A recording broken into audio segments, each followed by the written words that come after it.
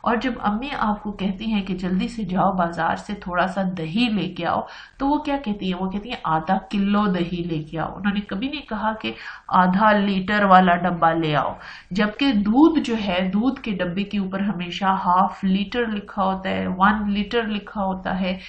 تو کیا وجہ ہے کہ دودھ لیٹرز میں ناپا جاتا ہے اور دہی جو کہ دودھ سے ہی بنتا ہے لیکن وہ kg میں ناپا جاتا ہے؟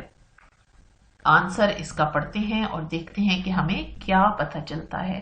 We buy milk in liters because it is a liquid. Letters میں ہمیشہ لیکوڈ ناپا جاتا ہے اور ملک چونکہ لیکوڈ ہے تو اس کو ہم لیٹر میں ناپیں گے. Yogurt is weighed in kilograms because it is in semi solid form. اگر آپ دیکھیں تو دہی، یوگرٹ کس کو کہتے ہیں؟ دہی کو. تو دہی نہ تو پوری طرح لیکوڈ ہے نہ ہی پوری طرح سالڈ ہے لیکن سیمی سالڈ ہے.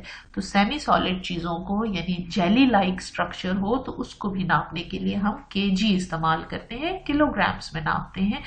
اس لیے یوگرٹ کے لیے ہم کلوگرام یوز کرتے ہیں اور ملک کے لیے ہم لیٹرز یوز کرتے ہیں. Number 4.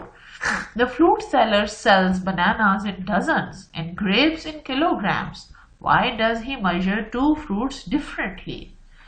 اگر آپ کبھی اپنے ابو کے ساتھ سبزی فروٹ خریدنے گئے ہیں اور شاید آپ نے غور سے دیکھا ہو تو آپ کے دماغ میں بھی یہ سوال آیا ہو کہ کیلے جو ہیں وہ تو درجن کے حساب سے بکتے ہیں، 1 درجن کیلے دے دو، 2 درجن کیلے دے دو، اور درجن کا مطلب ہوتا ہے 12 کیلے. 1 درجن میں 12 کیلے ہوتے ہیں. درجن کو ہی انگلش میں ڈزن کہتے ہیں. ٹھیک ہے، تو اس کا مطلب ہے کہ 1 dozen bananas are equal to 12 bananas. اور ڈزن کے حساب سے کیلے بکتے ہیں ہمیشہ. لیکن گریپس یعنی کہ انگور، جب آپ انگور لینے جاتے ہو تو انگور ہمیشہ kg کے حساب سے، کتنے انگور چاہیے جی؟ 1 کلو دے دیں. کتنے انگور چاہیے؟ 2 کلو دے دیں. ایسا تو نہیں ہم کہتے کہ 20 دانے انگور دے دیں، 50 دانے انگور دے دیں. ایسا تو کبھی نہیں سنا ہوگا آپ نے. تو کیا وجہ ہے؟ اب یہ بات تو سوچنے والی ہے واقعی. تو چلیں اس کا جواب آپ کو بتاتے ہیں. Fruit sellers sell bananas in dozen because they are counted.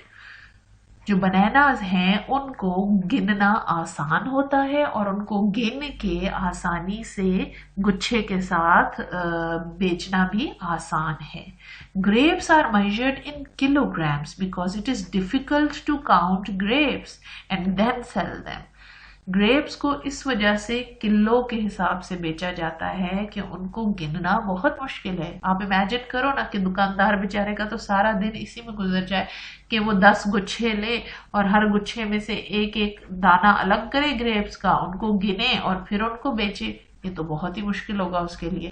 تو زندگی کو آسان بنانے کے لیے، اپنے کام کو سپیڈیلی کور کرنے کے لیے ضروری ہے کہ دکاندار گریپس کو کلوگرامز میں بیچیں اور جو بناناز ہیں ان کو ڈزنز میں بیچیں. تو آنسر یہی ہے، grapes are measured in kilograms. Grapes کو ہم کلوگرامز میں میجر کرتے ہیں because it is difficult to count grapes, کیونکہ یہ مشکل ہے کہ ہم گریپس کو کاؤنٹ کریں اینڈ دین سیل دیم، اور پھر انہیں بیچیں. ٹھیک ہے، تو یہ تھے بچوں 4 points to ponder. I hope کہ آپ کو ان کو پڑھ کے مزہ آیا ہوگا، کیونکہ یہ ایسے سوال ہیں جو اکثر ہمارے ذہنوں میں بھی آتے ہیں. اور اب آپ کو یہ بھی پتہ چل گیا ہوگا کہ کون سی چیزیں کلو کے حساب سے بکتی ہیں، کون سی چیزیں لیٹر کے حساب سے بکتی ہیں، اور کون سی چیزیں کاؤنٹ کر کے بیچی جاتی ہیں. تو انشاءاللہ بیٹا اگلی ویڈیو میں ہم اپنی ایکسرسائز سالو کریں گے، اور وہ ایکسرسائز بہت ہی مزے کی ہے. اگر آپ خود سالو کر سکتے ہو تو ابھی سے بیٹھ کے دیکھ لو. میرا خیال ہے کہ all of you are very intelligent, so many of the questions can be done by you. باقی یہ ہے کہ اگلی ویڈیو کو دیکھ کے آپ کو خود پتہ چل جائے گا کہ جو اٹیمپٹ آپ نے کی ہے ایکسرسائز سالو کرنے کی وہ ٹھیک ہے یا غلط.